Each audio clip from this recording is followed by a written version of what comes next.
सुबह सकाळ काल थोडं थोडं तोडलंय ना, आज आलो तू ऊस तोडायला गाड्या घेऊन भरायला. हे काही आपली पब्लिक कसली आपली पब्लिक. अय पब्लिक, अरे काय करली नवी जोडी तिकडं. आमचे मालक पलीकडे आहेत. चला नव्या जोडी बघ, नवी जोडी. आदिती आदिती अगं इकडे बघ की, बरं आहे का.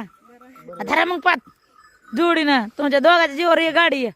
नाही तर काय नाही नेता रिकाम माघारी. 3 टन भरायचं. 3 टन भरायची. 3 टन दुपार आता निघाली. ये प्रीतम आहे कसं आहे, कसं आहे गाडीत बसून यायची मजा. ए पोरा ह्याला शिकव. तुमच्या जीवावर असं म्हणलं कसं व्हायचं. ते पोरगा तुझ्या जीवावर आहे. हे आणि हे कसं आहे, कोणाच्या जीवावर नाही. कोणाच्या, तू पुढच्या वर्षी जायची ना नवऱ्याच्या जीवावर. जायची ना त्या बापाकडे. चालली ना त्या बापाकडे. त्या बापाकडे पण हागा गेली काय. अरे त्या बापाला तर पहिली संडासच झाली गेली हागायला. जाऊ दे आता काय करा.